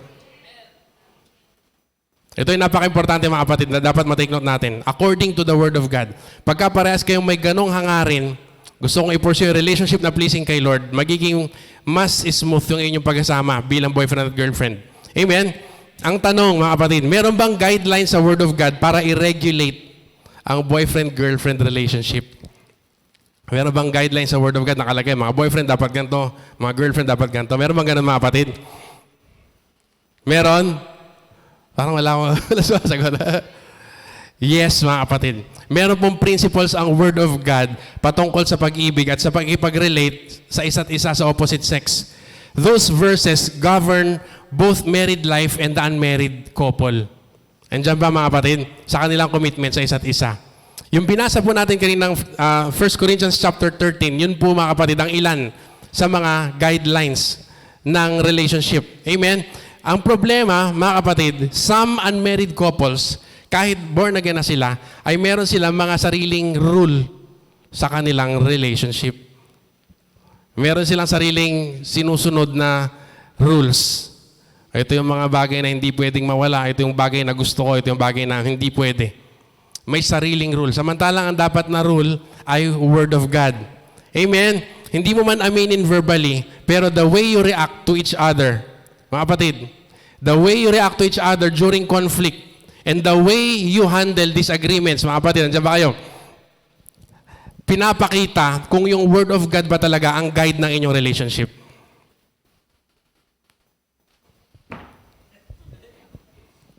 Ano ba yan? Anyway, normal kasi, mga kapatid, na hindi magkaintindihan. Kasi sabi ko nga sa inyo, magkakakilala lang kayo kapag siguro mga 5 years into marriage, totally. Alam mo na yung kahinaan ng isa't isa. Kaya mo nang, kahit malayo kayo sa room, tinginan lang ninyo, alam nyo na, uwi na tayo. At nasa gitna ng party. Nagkakaintindihan na kayo. Amen, mga kapatid? Amen. Magkakakilala lang kayo mabuti kapag nasa kasal na kayo for a long time. When you live together and when you become intimately related to each other already. At liliwanagin ko, mga kapatid, bago natin ituloy, after dapat ng kasal, doon lang kayo biblically pwedeng bumukod at magsama. Amen. Yun ang pleasing kay Lord. Tingnan niyo po ang sabi ng Hebrews 13 verse 4. Marriage is honorable among all and the bed undefiled. But fornicators and adulterers, God will judge. I-judge si Lord yung mga fornicators. Isa pa, Revelation 21 verse 8. But the cowardly, unbelieving, abominable, murderers, sexually immoral, sorcerers, idolaters, and all liars will have their part in the lake which burns with fire and brimstone, which is the second death. Grabe, nakakatakot pala, mga kapatid, no? Isa pa, Galatians 5:19-22, para talagang sumapol. Amen. Now the works of the flesh are evident. Adultery, fornication, uncleanness, lewdness, Idolatry, sorcery, hatred, contention, jealousies, outbursts of wrath, selfish ambitions, dissension, heresies, envy, murders, drunkenness, revelries, and the like, of which I tell you beforehand, just as I told you in time past, that those who practice such things will not inherit the kingdom of God. Ibig sabihin, yung pagkasama physically ay hindi pwede sa hindi kasal. Gusto ko po mag-dwell dito for a moment, mga kapatid. Malaki ang pinagkaiba ng kasal at malaki ang pinagkaiba ng relationship na hindi kasal sa mata ng Diyos. Banal ang tingin ng Diyos sa pagkasama na mag-asawa physically. Pero marumi ang tingin ng Diyos sa pagkasama ng dalawang couple pag hindi pa sila kasal, pag hindi pa sila mag-asawa. Amen ba dyan, mga kapatid? Maliwanag po yun from the Word of God. It's not from me. If you want to argue, you argue with God. Amen? The level of commitment ng mag-asawa ay mas malalim kesa sa commitment ng hindi mag-asawa. Kasi yung commitment na mag-asawa, it involves all aspects of their person. Lahat, the aspects of their person belong to their spouse already. Hindi na sa kanilang sarili. Amen? Whereas, yung couple na in a relationship pa lang, mga kapatid, hindi pa kinakasal, kahit committed na sila, may commitment na sila, mga kapatid, do not include some aspects of their lives in their commitment. They are reserved for marriage, mga kapatid. Binanggit natin kanina. You do not have the right for physical or sexual relationship yet pag hindi pa kayo kasal. Your body will only be a property of the other person once kayo ay mag-tie ng knot. Kasi po sabi ng 1 Corinthians 7 verse 1 to 5, tinan niyo mga kapatid. Now concerning the things of which you wrote to me, it is good for a man not to touch a woman. Nevertheless, because of sexual immorality, let each man have his own wife and let each woman have her own husband. Let the husband render to his wife the affection due her, and likewise also the wife to her husband.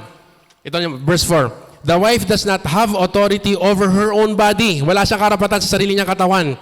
But the husband does. Yung kanyang asawa, meron. And likewise, the husband does not have authority over his own body, but the wife does. Vice versa yon.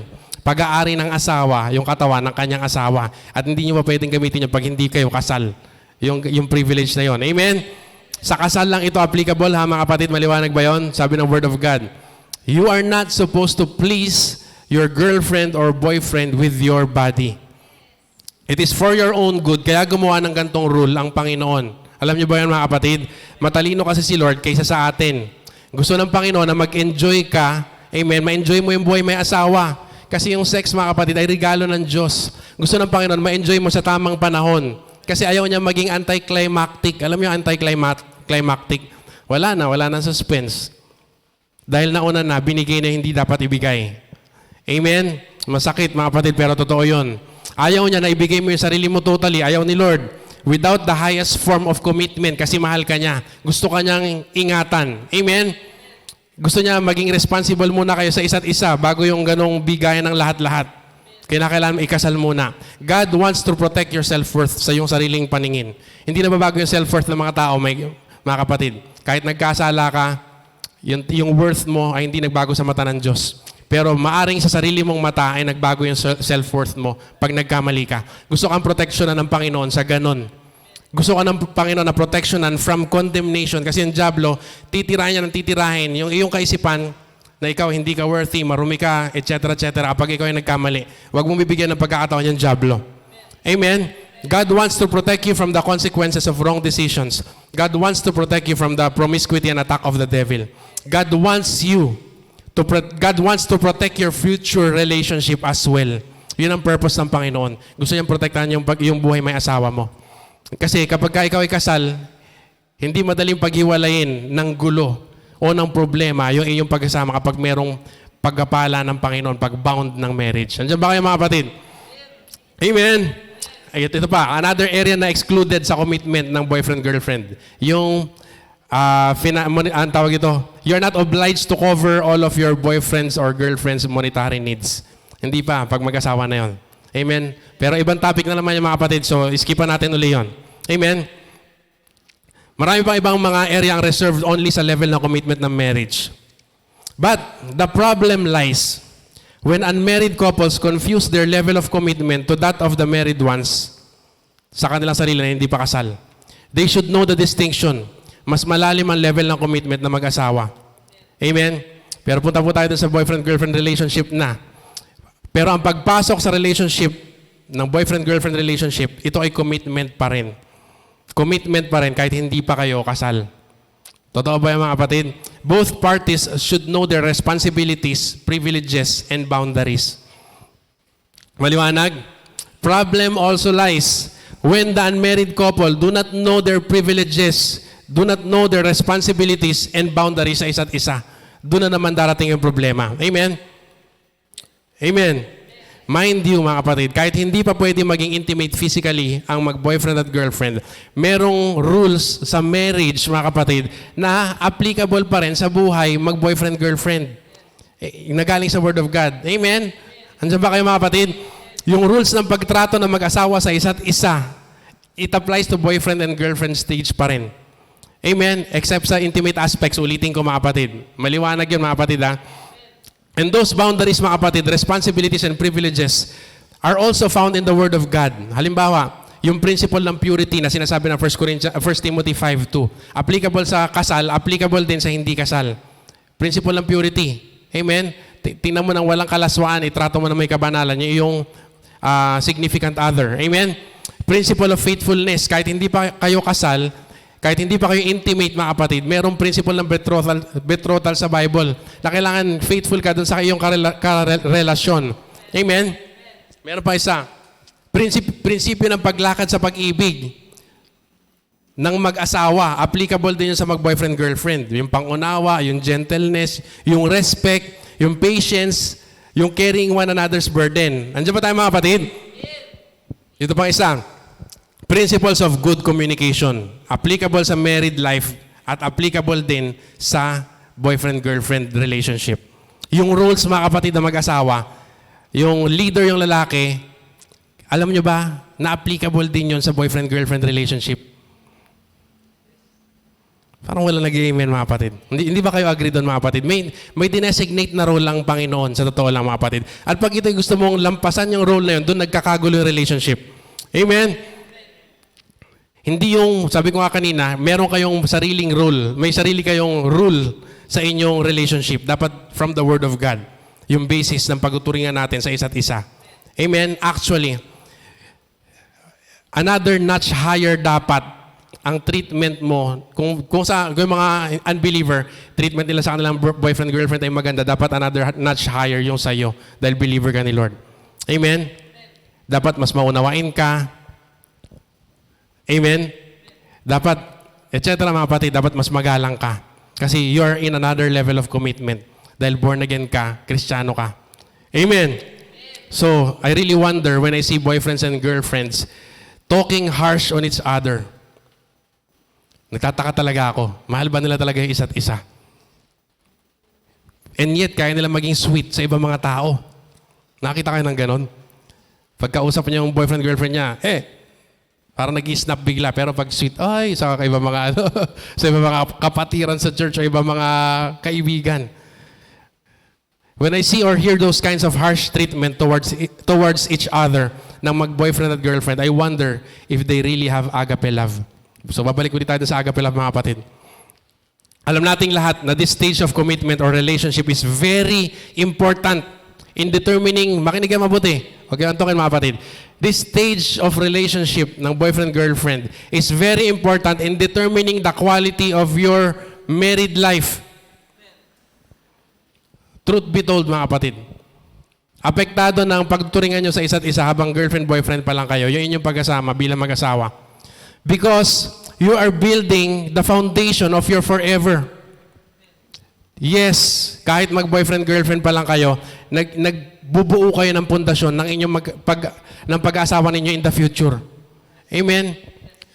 You are setting the face, you are setting the climate of your future life as husband and wife. Sa turingan nyo pa lang sa isa't isa bilang boyfriend at girlfriend. Huwag nyo akong tingnan na masama. Ito ang reason kung bakit ang church natin pinagbabawal na magligaw ka dito, ligaw dyan, ligaw dito, ligaw dyan. Alam mo kung bakit? You're building one foundation and then you have to demolish it, and then you have to build another foundation and demolish it again, and then you have to build another foundation and demolish it again. Wala kang mabubuong future na maganda. Are we there, mga kapatid? Seryoso, sabi sa inyo, seryoso ang pagpasok sa relationship. Amen. Planuhin mo muna. Sabi mo sa iyong katabi, planuhin mo muna. Amen. Parang yung magagandang building na makikita mo sa labas, laging merong magandang plano yon. Hindi basta build ka dito, sabay giba dito, build dito, giba dito. Be matured and ready bago ka mag-decide na pumasok sa relationship. Amen. Yung treatment sa isa't isa, your treatment sa isa't isa ngayon will carry over. Makinig mo buti. It will carry over pag mag-asawa na kayo. Pasensya na kayo mga kapatid. Gusto kong, kahit nasa time na tayo actually, pero late tayo nag-umpisa, kaya unawain niyo ako.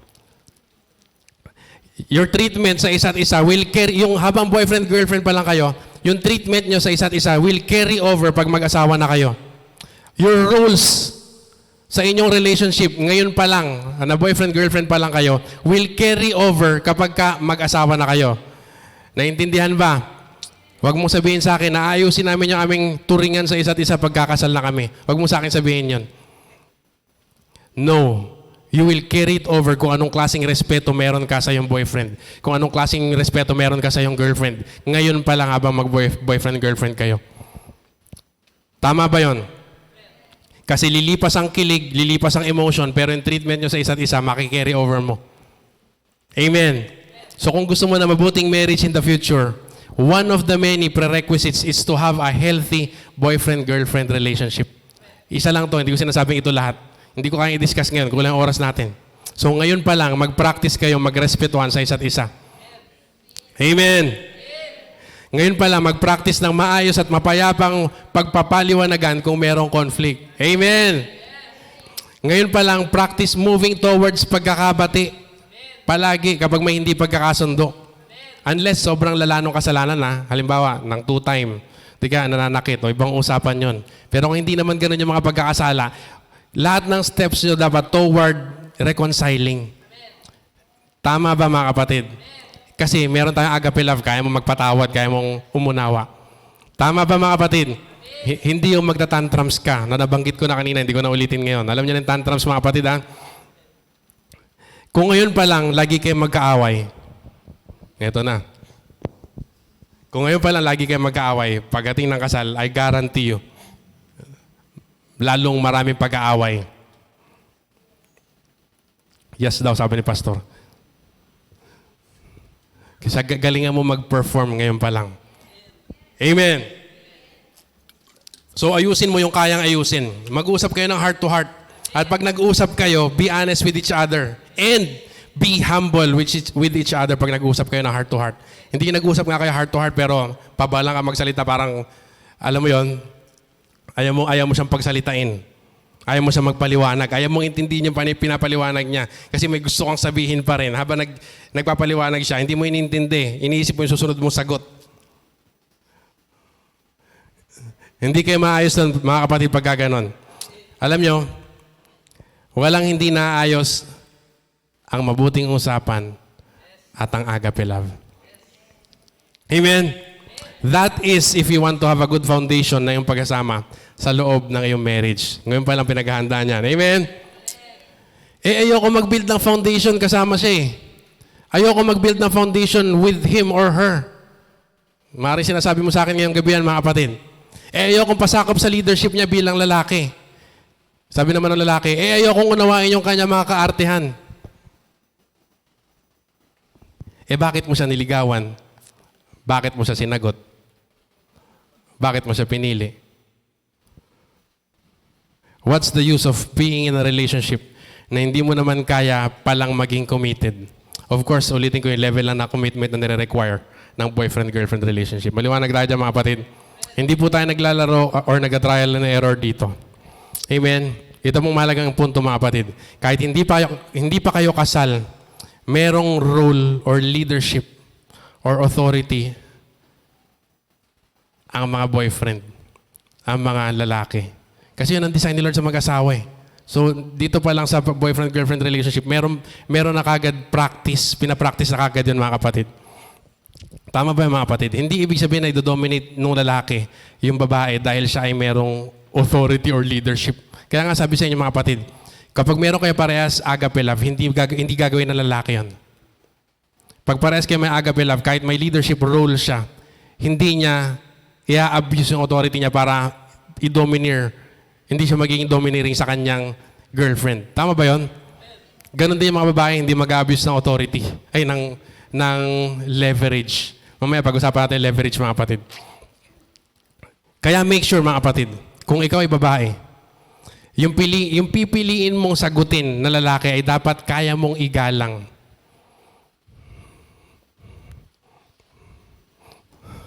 Yung pipiliin mong lalaki dapat ay kaya mong igalang at kaya mong pasakupan. Amen! Bihira, mahina. Mabuti pa wag mo na lang sagutin kung hindi mo kayang pasakupan.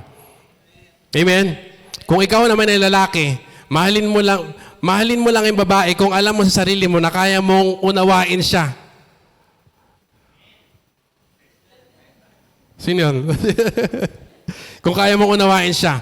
Kung kaya mo mag-commit na maging gentleman sa kanya, true and true. Mahalin mo lang siya pag gaganon. Kung kaya mong pagganahin yung agape love mo, dun mo lang siya ligawan. Amen. Mind yung mga kapatid, hindi baligtad yung roles ng lalaki at babae before sila ikasal at after nilang ikasal. Na ang boss yung babae kapag ka boyfriend-girlfriend relationship. Na ang leader ay yung babae. Dapat nag-practice ng leadership yung lalaki sa pagiging boyfriend pa lang. Amen. Amen. Totoo yan, mga kapatid. Hindi mo pwede sabihin na, saka ka na magiging leader ko kapag kakasal na tayo. Hindi pwede yan, mga kapatid. Amen? So, pero hindi porke may leadership role yung lalaki ay mag-aabuso siya kasi meron siyang agape love eh. You made sure na meron siyang agape love bago mo sinagot. Amen? Hallelujah! Ikaw din, babae, hindi mo ikokontrol yung boyfriend mo porke meron kang leverage sa kanya. Alam mo kung ano yung leverage? Kasi siyempre, hindi pa niya nakukuha lahat-lahat sa'yo eh. So, meron kang leverage. Minsan, ginagamit ng mga babae yun eh, para sila yung masunod. Naalala ko po yung lola ko, siya mismo nagkwento sa akin. Nung mag-away sila ng lolo ko, sabi niya, maghiwalay na tayo. Hindi pwede, sabi nung lolo ko. Sabi ng lola ko, ni dulo ng daliri ko, hindi mo pa nahawakan. Ang tawag doon? Leverage. Sabi ng lolo ko, papatayin kita. Hindi ka pwede mapunta sa iba. Totoo, kinento mismo sa akin ng lola ko yon. Pero nakita niyo yung leverage sa mga kababaihan. Ikaw hindi ka pwede, lalaki ka, may agape love ka, hindi ka pwedeng hindi ka pwedeng gamitin mo yung leadership role mo para i-dominate yung lalaki. Ikaw babae ka, hindi mo rin pwedeng gamitin yung iyong leverage para i-manipulate yung lalaki. Andiyan ba tayo, mga kapatid? Vice versa, mga kapatid, din natin yung mga babae. Minsan nado-dominate din nila yung mga kalalakihan nga. Amen. Kaya makikita mo dito, mga kapatid, na napakahalaga. Parehas kayong may agape love. Ibig sabihin, parehas kayo mananampalataya ni Jesus. Sabi po ng 2 Corinthians 6:14, do not be unequally yoked with unbelievers. Kasi alam mo, kung ikaw lang may agape love, kalbaryo yun. Kasi ikaw naunawaan mo siya. Pero siya, hindi ka maunawaan. Hindi niya alam yung concept ng unselfish na love. Kalbaryo yun, mga kapatid, pag gaganon. Habang buhay, magtitiis ka ng mahabang panahon. Kaya sa ampayan ng Bible, pumili ka ng kapwa mananampalataya para alam niyo yung concept ng agape love. Amen. Hallelujah. Magkaiba kayo ng prinsipyo pag hindi kayo parehas born again. Masakit sa ulo, mas maraming pagtatagumpayan na pagsubok until makilala niya si Lord. Saka lang maayos yung relationship ninyo. Amen. Balik tayo sa rule, mga kapatid. Alam nyo, baka yung rule lang madiscuss ko eh. Kulang yung session na to. Sana meron pa ibang session. Balik tayo sa rules. Kasi ito madalas na hindi pinagkakaunawaan. Ang katotohanan, mga kapatid, sa ayaw at sa gusto ng girl, lalaki ang may role ng leadership, being the stronger physiologically. Totoo yun. Yun ang design ng Panginoon. Kasi gusto ng Panginoon, protektahan niya yung kanyang mga prinsesa sa pamamagitan ng mga kalalakihan, ng mga boyfriend, na balang araw magiging husband. Amen?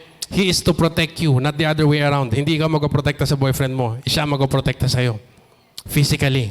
Amen? Pwede mo siya ma-protect din emotionally, pero physically, boyfriend lagi nag-protect sa babae. Amen? Ito yung mga kapatid to.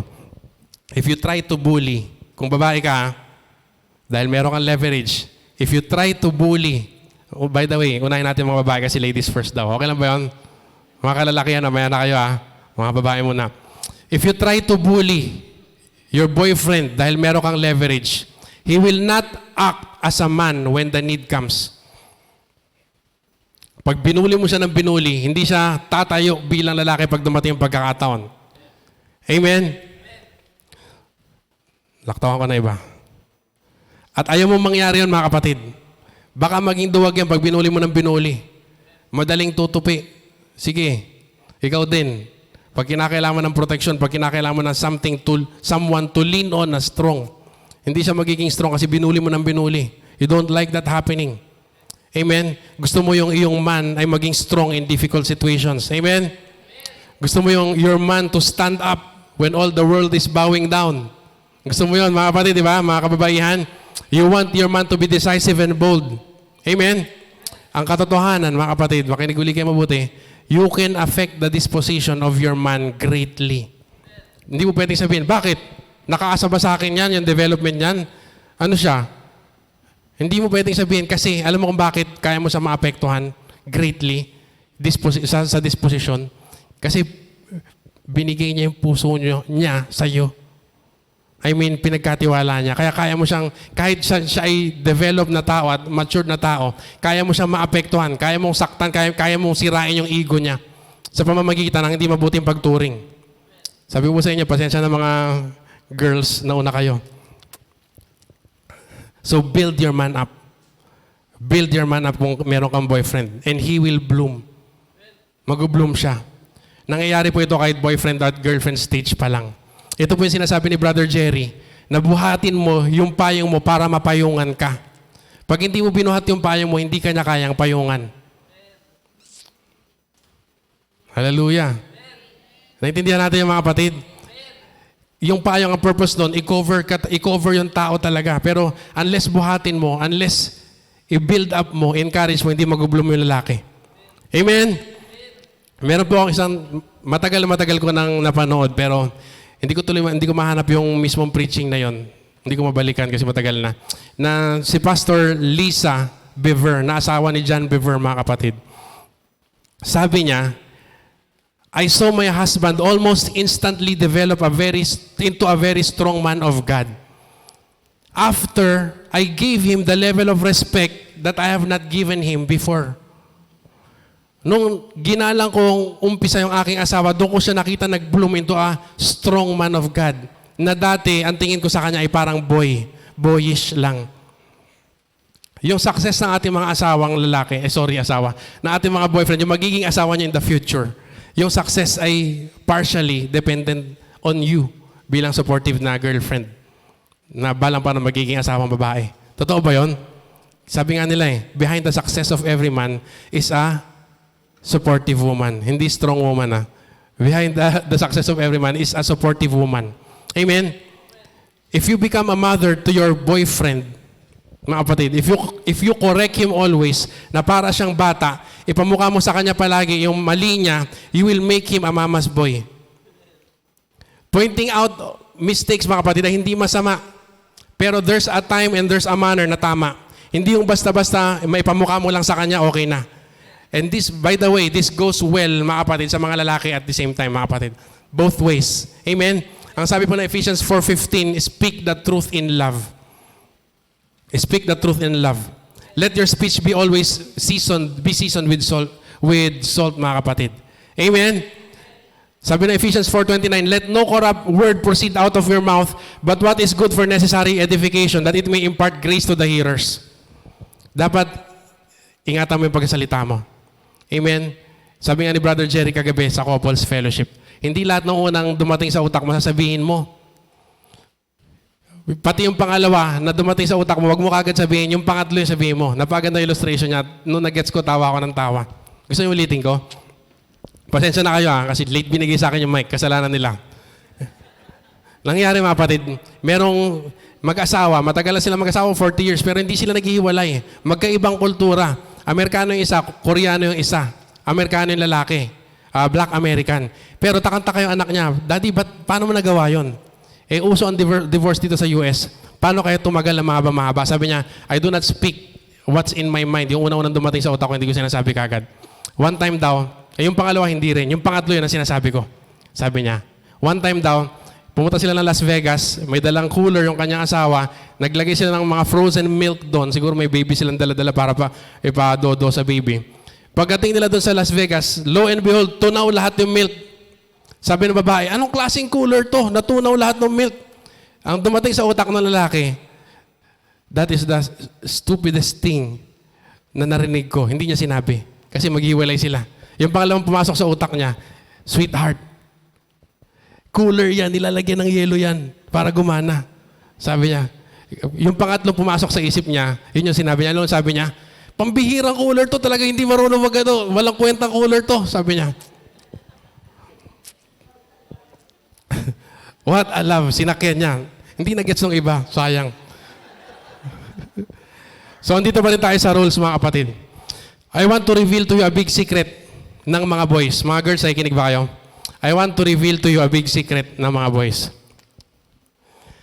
You will always clash when you want to take on the dominant lead role sa relationship. Mga babae, kausap ko Gusto mo ng dominant role, lagi kayo mag-aaway ni future mister. Ito pa. Pulutin nyo ito, mga kapatid. You will never bend the will of your man using force, using strength, using intimidation, using domination. Kasi pag parehas kayong alpha, alam niyo yung alpha? Pag parehas kayong alpha, magko-compete lang kayo. Mag-iispadahan lang kayo.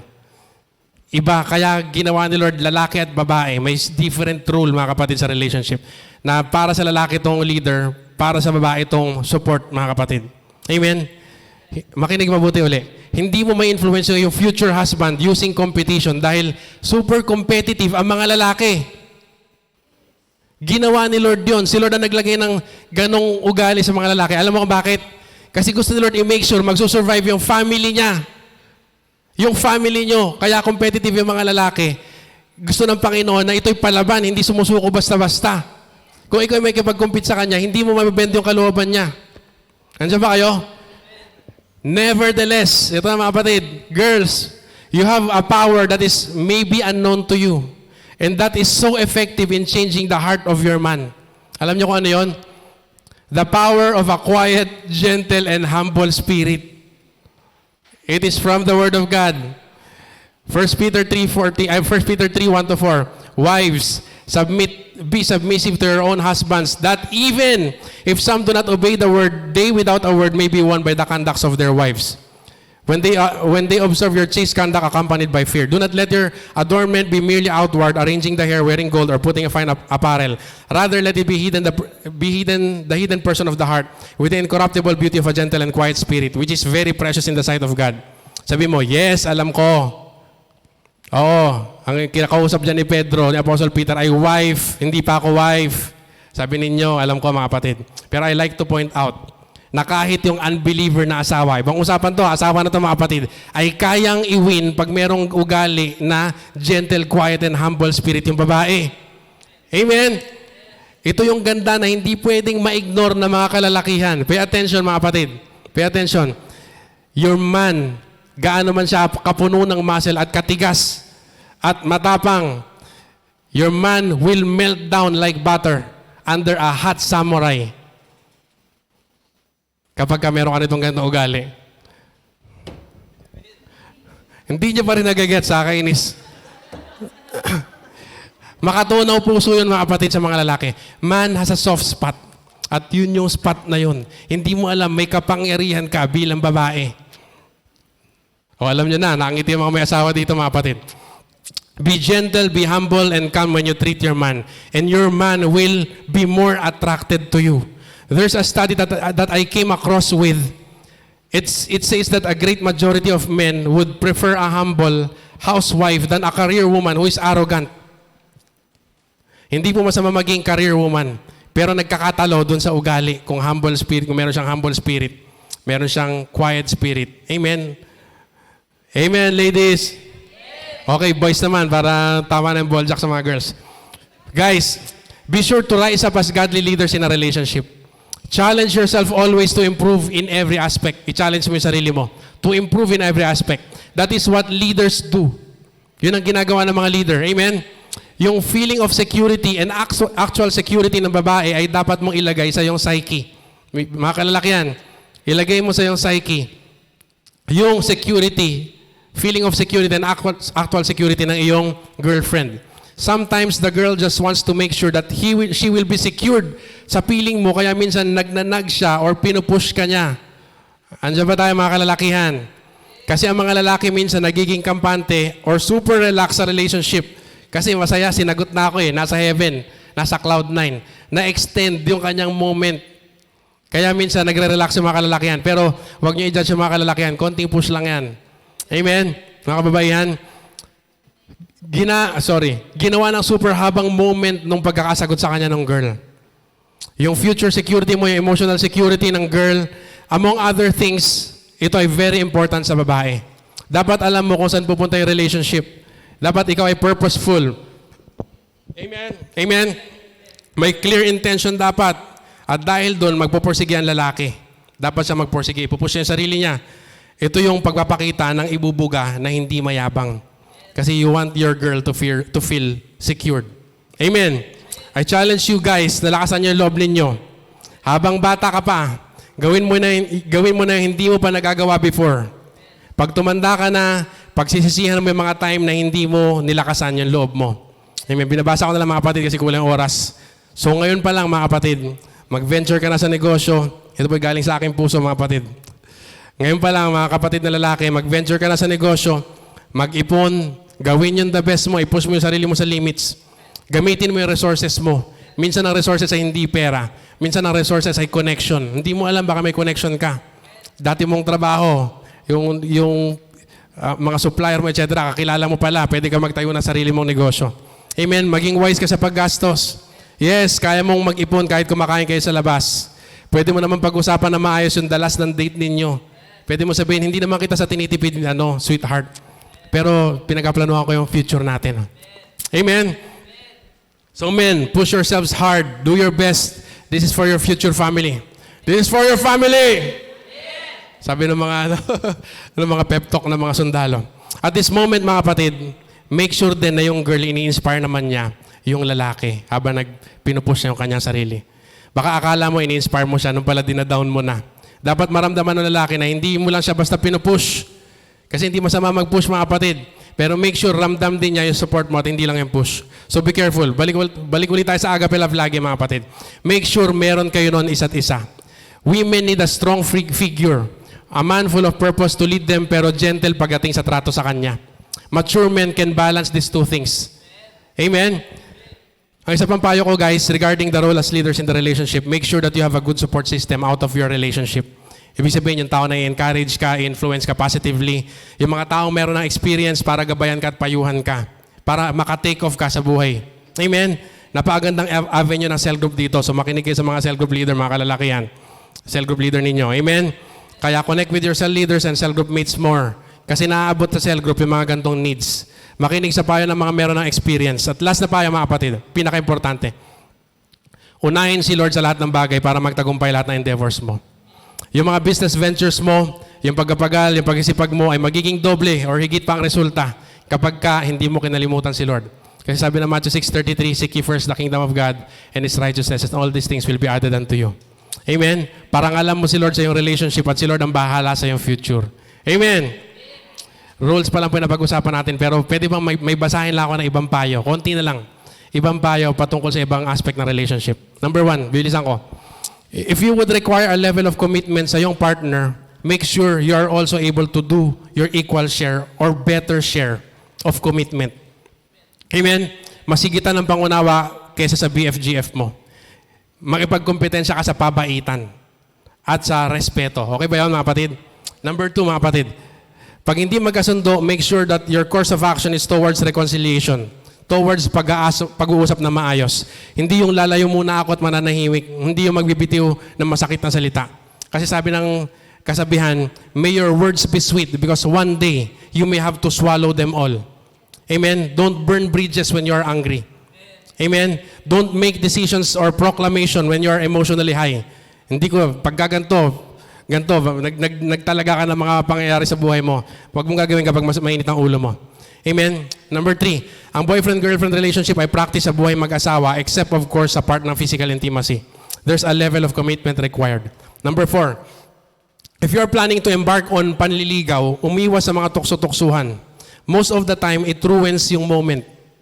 Yung gusto mangligaw, mga kapatid, makinig kayo mabuti. It creates awkwardness on both sides. Kapag marami mga buyuhan at tuksuhan, mga kapatid, hindi na tayo mga bata. Amen? Napipilitang mahinog yung hindi pa dapat mahinog. Napipreempt yung mga bagay-bagay. Kung tayo yung mga kaibigan, huwag tayong manukso dun sa ating mga kaibigan na nagliligawan. Amen? Let's give them the discretion for their decisions. Huwag nating ipagkait na mag-grow naturally yung kanilang pagliligawan. Pero hindi masamang humingi ng tulong, mga kapatid, at magpayo. Basta konting tulong lang, wag sobra-sobra. Amen? Number 5, kung kayo ay nagliligawan na, wala kang utang i-update yung mga friends mo sa lagay ninyong dalawa. Ang relationship ninyo ay hindi for public consumption. Too many ears means many mouths will be involved. Sa akin po galing yan. Too many ears means many mouths will be involved. Pag dumating kayo sa hindi pagkakaunawaan, marirealize mo na yung importance ng pagiging low-key sa relationship. Kapag marami kayong involved, mga kapatid, doon nagiging complicated yung relationship. Amen? Mas mahirap magbati kasi marami sumasawsaw o marami narinig na opinion, marami ka na narinig na opinion. Amen? Pag mahilig ka mag-confide, malamang-lamang may masabi kang hindi mo dapat sabihin. Doon nagiging complicated lalo ang relationship. I-limit mo lang ang iyong mga update sa mga taong accountable ka, like your leader, your pastor, your parents. Amen, mga kapatid? And lastly, strive always to please the Lord in every area of your relationship. Purihin ang Panginoon, mga kapatid. Pasensya na kayo. Yung oras natin ay halos sumagad. Pero, meron ba mga tanong, mga kapatid? Sana may napulot tayo ngayong hapon, mga kapatid. Meron ba tayo napulot ngayong hapon, mga kapatid? Konti. Parang hindi nag-amen yung mga tao. Meron ba tayo napulot ngayong hapon, mga kapatid? Amen. Purihin po ang Panginoon. So, binibigay ko na yung mic. Baka may gusto pang sabihin.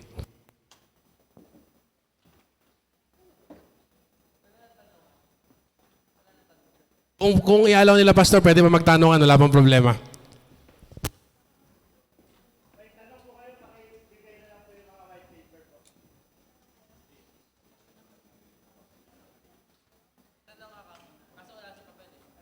Mga papel muna po. Yan. Pastor, dito po muna kayo, Pastor Joseph.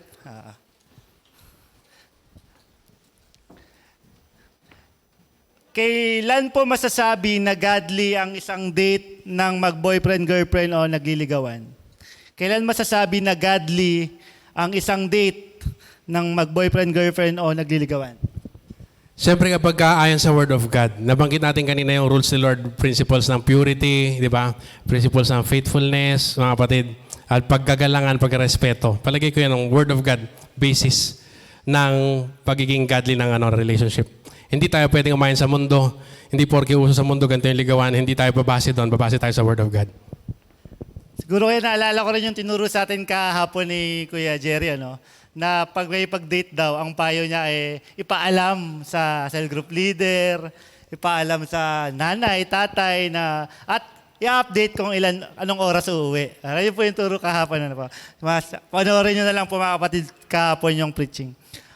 Okay lang po ba mag-entertain ng higit sa isang manliligaw? Ang haba ng hair. Palagi ko po hindi tama. Kasi kung may nanliligaw sa'yo at feeling mo hindi siya papasa, wag mo nang bigyan, wag mo nang pahabain. Wag mo bilang paggalang, bilang respeto dun sa tao. At makapaghanap na siya ng ibang mag-move on na siya. Masakit yun, mga kapatid. So, wag mo nang pahabain. The more na mas mahaba, mas masakit. Ibig sabihin, one at a time. Amen. Mag-pray ka para yung maliligaw sa'yo ay talagang kalooban ng Panginoon. Amen. Binibilisan ko na lang. Ano po ang dapat gawin sa mga nagpaparamdam pero ayaw naman linawin ang intensyon? Huwag mong pansinin, hintayin mo magsabi ng intensyon. Kasi mahirap na malabo yung usapan. Amen. Ito po, parang na-discuss nyo na po ito eh. Meron pa po kayong ibang tanong? Pastor Josh, may tanong ka po kanina. Hanggang kailan mag-aantay si Guy bago siya sagutin ng nililigawan niya?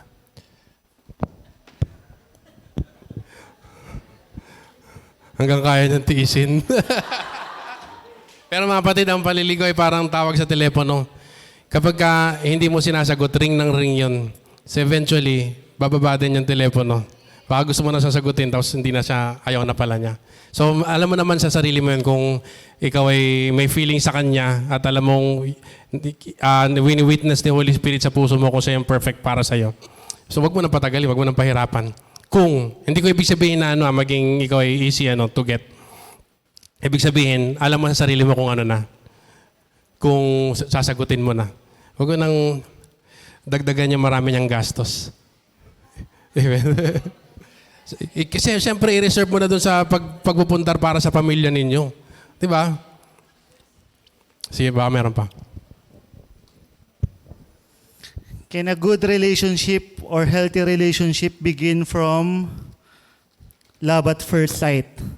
Maliban na mag-desire ng pogi o maganda na makakatuluyan. Hindi po masama mag-desire nun kasi kasama talaga sa pag-ibig yun, mga kapatid. Pero hindi yun yung soul na basehan natin. Amen? Kasi pag sinabi mong love at first sight, yung iyong hindi pa nga love yun, baka puppy love at first sight. Kasi ang agape love may reason, mga kapatid, may sacrifice na involved. Merong kinount mo yung cost. Amen? Ano ba? Ito po, Pastor, parang tanong to ng isang girlfriend o ng asawang babae. How can I do to build up my man up? Unang-una, ipag-pray mo siya. Tapos, piliin mo yung salita mo kapag kinakailangan mo siyang i-confront sa mga bagay-bagay. Amen. Pag-pray mo siya. Tapos, syempre, very basic, sabihan mo siya ng mga words of encouragement. Kahit kunyari, nabigo siya, sabi mo, kaya mo yan. Nandito lang ako. Pinag-pray kita. Kaya mo yan, I believe you. Yun lang sabihin mo sa kanya na, I believe you. Napakalaking gamot sa puso na lalaking bigo. Andiyan ba kayo mga kapatid? Kahit yun, nasa down na position ka, sabihin mo lang, I believe you. I respect you. More than I love you yun, mga kababayan. More than I love you yun. Kaya nung gamutin yung pusong bigo. Thank you po, Pastor. Paano po malalaman kung ang leadership ng lalaki ay tamang leadership? Siyempre, babalik ulit tayo sa agape love at sa word of God. Sabi sa inyo yun ang basis ng relationship talaga. Alam mo yung meaning ng agape love, dapat dun siya nag-base ang kanyang leadership. Yung word of God din. Amen. So dapat palabasan ka ng word of God. Palabasa din siya ng word of God. Palaaral. Amen. Mahirap i-discuss lahat ngayon. Meron pa po ba kayong mga tanong? Naiya. Ay, si Pastora po may tanong. May share po at may tanong pa.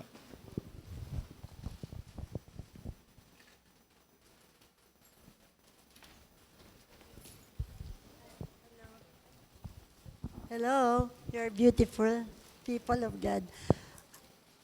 Okay, based from experience. Di ba, naririnig ninyo na pag nag-preach ako o nag-Sunday school, pag ang topic I love, saka marriage, lagi kong pinapatotoo yung prayer ko kay Lord, mga 18 years old ako. Na Lord, gusto ko, lalaking mahal na mahal ka. Mas mahal ka niya kaysa love niya sa akin. Kasi siguradong perfect, almost perfect. Responsible, hindi magtataksil, hindi mabubugbog, mamahalin ako at mga anak namin. That's the best. Yung parang bata ako nakikipag-usap kay Lord. And I have not even stepped sa Manila.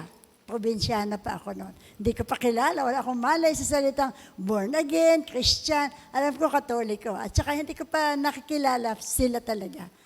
So, grinant ni Lord kasi hindi perfect si Pastor. Hindi rin po ako perfect. Pero ang masasabi ko mga anak, gusto natin ng parang heaven on earth. Ikaw na babae, para sa girls ito, mahalin mong todo-todo si Jesus. Siya dapat ang una. Siya ang una kasi seloso si Lord at siya may karapatan. Dapat ganun din pala yung prayer ng mga binata.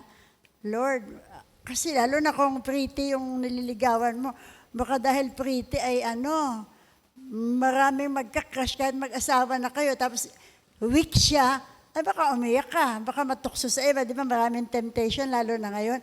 Pumili ka ng totoong makadiyos na babae. Kasi yun din, malamang kung siya ay Kristiyano at taga-joyful, alam niya yun, dapat pala ang piliin ko, hindi yung mababaw, hindi yung cute lang, pogi lang, galante. Hindi, dapat pala si Lord ang number one. Totoo yan mga anak. At nakikita yun sa kilos kung number one si Lord, gagalang ka. of course, we want to give, 5 minutes na. We want to give grace and encouragement sa mga young people na nakagawa ng mga kasalanan, pero mahal nila si Lord, gusto nilang i-correct gusto pa rin nilang good future, mahal pa rin nila si Lord. Nagpapatawad si Lord. Walang condemnation. Pero from this point on, hindi binibiro si Lord, seryoso ka sa kabanalan. Or mahal na mahal mo si Lord, at ang prayer din niya, mahal na mahal si Lord na mapapangasawa niya, you can have a very good future. But the blood of Jesus, patitibayan tayo, poprotektahan tayo, patatapangin tayo sa katuwiran, umasa ka, hindi ka bibigyan ni Lord. So, makadiyos. Amen? Bye-bye. Sinasabihan ako ni Boss. Time na. Maganda lahat ng narinig ko kay Pastor Joseph. Tamang-tama yun. Huwag dominahan ng babae ang lalaki. Kahit magnobyo pa lang. Hindi pwedeng parang boss yung babae. Totoo yun. Amen. Amen. Mag-pray po tayo mga kapatid. Closing prayer and prayer for everyone patungkol sa love life mga kapatid. Father, Heavenly Father, thank you very much, Lord, sa inyong mga salita, Lord, na napaka-enlightening, Panginoon. Dalangin ko, Lord God, na itong mga salitang narinig namin ay pumatak, Lord, sa matatabang lupa. At ito po ay ma-apply namin sa buhay namin. At yung plano mong napakaganda sa aming buhay, ito po ay mangyari sa inyong mga anak na naandito. Lord, I pray, Holy Spirit, na kayo pa mag-work sa mga puso namin, na kung meron pa mga disagreements, Lord, matuto po namin i-align, Panginoon, yung aming puso, Lord, sa prinsipyo ng inyong mga salita, Lord God. Lord, I speak your grace, Lord, sa inyong mga anak, kahit yung mga kapatiran dito, Lord God, na maaaring dumaan, Panginoon, sa mga nakaraan, Lord God, na hindi mabuti, nagkamali, nagkasala. Lord, I pray, Panginoon, your redeeming grace, Lord God, to be upon their lives, Panginoon, that your favor will still be upon them, Panginoon. Your favor, at sabi niyo, Lord, sa inyong salita, you put people into families, Panginoon. Mangyari pa rin, Lord God, yung the best, Lord God, na plano mo, Lord, sa mga buhay nila, Lord God. Kaming lahat, Panginoon, we entrust our future, Lord, into your hands, Panginoon. We give it, Lord God, into your hands, Panginoon. Gamitin niyo po kami, Lord, for your glory. Bawat isa po dito, Panginoon, in a relationship man or hindi, Panginoon, i-guide niyo po kami na hindi kami magkamali ng decisions. At Lord God, I speak, Lord God, na bawat isa po dito, Lord God, ay makikita, Lord God, ang glory mo sa buhay po namin, Lord God. People will come to you because they have seen your goodness, your faithfulness into our lives, Lord. Lord, we seal, Panginoon, these people. Please seal your people, Panginoon, ng inyong pag-ibig, ng inyong grace, Lord, ng inyong blessing, Panginoon, sa gabing ito. Sa pong lahat ng papurit pagsamba, we agree, Lord, sa pangalan po ni Jesus. Amen. Amen po. Enjoy your food.